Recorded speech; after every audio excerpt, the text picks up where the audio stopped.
Dénigrement du Qatar, la grande hypocrisie médiatique, commentaire de Helmut Scheben. Helmut Scheben a fait des études de langue et de littérature romane, puis a obtenu un doctorat en philosophie à l'université de Bonn. À partir de 1980, il était reporter d'agence de presse et correspondant au Mexique et en Amérique centrale. À partir de 1986, il était rédacteur pour le journal Die Wochenzeitung à Zurich. De 1993 à 2012, il était rédacteur et reporter à la télévision suisse SRF, dont 16 ans au journal télévisé. Il a ensuite écrit pour différents portails en ligne en tant qu'auteur indépendant et journaliste de guerre expérimenté. En 2015, le portail d'information suisse Watson.ch a mis en ligne un article de Scheben. Le titre était « Le jouet des puissances, pourquoi le conflit syrien est devenu une guerre par procuration ?» À l'époque déjà, le Qatar a joué un rôle décisif, ce qui fait apparaître sous un autre jour le dénigrement actuel du Qatar. Selon Scheben, au début de la guerre civile syrienne, il y avait une lutte pour la suprématie sur le marché mondial de l'énergie. Il s'agissait d'exploiter les plus grandes réserves de gaz naturel du monde dans le golfe Persique. Celles-ci appartiennent en partie au Qatar et en partie à l'Iran. En 2009, le Qatar a proposé de construire un gazoduc pour acheminer le gaz naturel à travers la Syrie vers la Turquie et l'Europe. Les pays industrialisés occidentaux ont soutenu ce projet dans le but d'affaiblir la position de la Russie dans le secteur de l'énergie et de réduire leur dépendance vis-à-vis du gaz russe. Cependant, le président syrien Assad a refusé de participer au projet de gazoduc du Qatar. Citation de Scheben, « Il est certain que le Qatar avait déjà commencé en 2011 à financer une insurrection armée en Syrie afin de renverser Assad. Au moins la Grande-Bretagne, les États-Unis, la France et la Turquie étaient au courant de ces plans et les soutenaient. » Telle est l'évaluation de Scheben.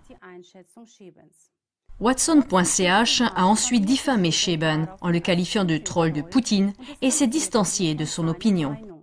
Le 11 novembre 2022, le portail suisse globalbridge.ch a publié un article de Scheben intitulé « Le dénigrement du Qatar, la grande hypocrisie médiatique ». Voilà un homme qui met le feu aux maisons de ses voisins. Mais on ne lui reproche pas d'avoir mis le feu, mais qu'il discrimine les femmes et les homosexuels. Le cas du Qatar se présente de la même manière, écrit Scheben. Les journalistes occidentaux ont travaillé sans relâche pour prouver que les droits des femmes et des minorités LGBTQ étaient violés au Qatar. Zeit Online écrit « Le Qatar est considéré comme l'un des pays hôtes les plus controversés de l'histoire de la Coupe du Monde. L'Émirat est accusé de bafouer les droits de l'homme, de maltraiter les travailleurs étrangers et de ne pas respecter les droits des femmes. » Le battage médiatique autour des chantiers a eu un effet boomerang. Scheben parle de gros titres et de journalistes d'investigation ingénieux qui sont arrivés à des chiffres faramineux de morts par accident parmi les travailleurs immigrés sur les chantiers de la Coupe du Monde.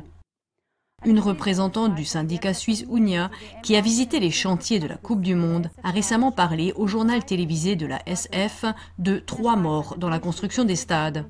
En Suisse, la moyenne des accidents mortels sur les chantiers serait plus élevée. Tout le battage médiatique sur les droits de l'homme au Qatar est de toute façon une grande hypocrisie. Car, selon Scheben, aux yeux de la plupart des gens en Afrique, en Asie et en Amérique latine, les guerres d'agression sont des délits plus graves que la discrimination des femmes et des homosexuels dans un pays comme le Qatar. Les guerres d'agression menées ou soutenues par les États-Unis et les pays de l'OTAN en Afghanistan, en Irak, en Libye, en Syrie ou au Yémen, avec leurs millions de morts et de réfugiés, voilà la véritable pyromanie. Mais cela est systématiquement passé sous silence par les médias occidentaux. C'est ce que Scheben appelle une méthode de manipulation de l'opinion. Or, comme le montre Scheben à l'aide d'exemples, c'est précisément le Qatar qui a participé à ces guerres d'agression, le plus souvent même en tant que plaque tournante militaire et logistique des États-Unis. Voici quelques exemples. Ce sont tous des faits vérifiables, passés sous silence par les médias occidentaux.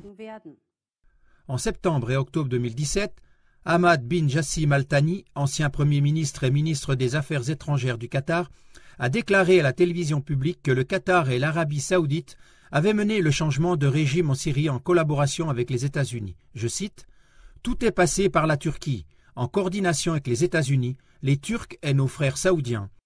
Tous y ont participé par le biais de leur armée. » Le Qatar et l'Arabie saoudite étaient responsables du financement et de l'armement, a expliqué Al Thani. Selon lui, la Ligue arabe s'est contentée de faire de la propagande. Les médias syriens se sont par exemple vus interdire l'accès à Arabsat et à d'autres satellites. La famille régnante qatari Al Thani a dépensé à elle seule plusieurs milliards de dollars pour financer le soulèvement, a déclaré le cheikh.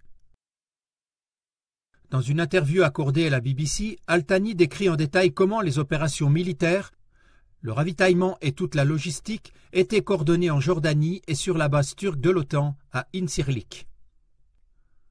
Les services secrets des États-Unis, de la France, de la Grande-Bretagne, de la Turquie et de la Jordanie ont travaillé ensemble pour renverser le gouvernement syrien.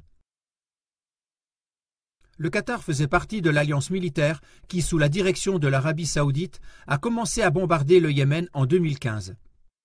Les 370 000 morts au Yémen et la pire crise humanitaire au monde ne semblent pas être une raison pour les journalistes des médias occidentaux de classer le Qatar comme un pays hôte peu sérieux. Aujourd'hui encore, Al-Udeid, près de Doha, la capitale du Qatar, est la principale base aérienne des Américains et des Britanniques au Moyen-Orient. On ne veut pas trop parler de tout ce qui a été pratiqué à partir de cette base depuis la guerre d'Afghanistan. Helmut Scheben conclut, je cite, « Les raisons de ce grand silence sur la politique étrangère du Qatar sont évidentes. Ils étaient tous dans le même bateau au début de la guerre en Syrie. Les États-Unis, leurs alliés de l'OTAN, les Émirats du Golfe, l'Occident avec ses médias, ses think tanks et ses éminentes œuvres d'entraide et organisations de défense des droits de l'homme. Les stratégies impériales des États-Unis et de leurs alliés sont des affaires politiques de routine, poursuit Scheben. On ne veut voir que ce que l'on a le droit de voir, sans se créer de problèmes ni s'empêtrer dans des contradictions. Les médias occidentaux ne veulent pas se mettre à dos Washington à cause d'une Coupe du Monde au Qatar. » C'étaient quelques extraits de l'article de Helmut Scheben. Il montre comment les médias occidentaux détournent l'attention des véritables violations des droits de l'homme et des crimes de guerre. Au lieu de nommer les choses telles qu'elles sont, les médias occidentaux dénoncent la violation des valeurs occidentales et jouent les moralisateurs. Ils se révèlent ainsi être les larbins d'intérêts et d'objectifs géopolitiques impériaux.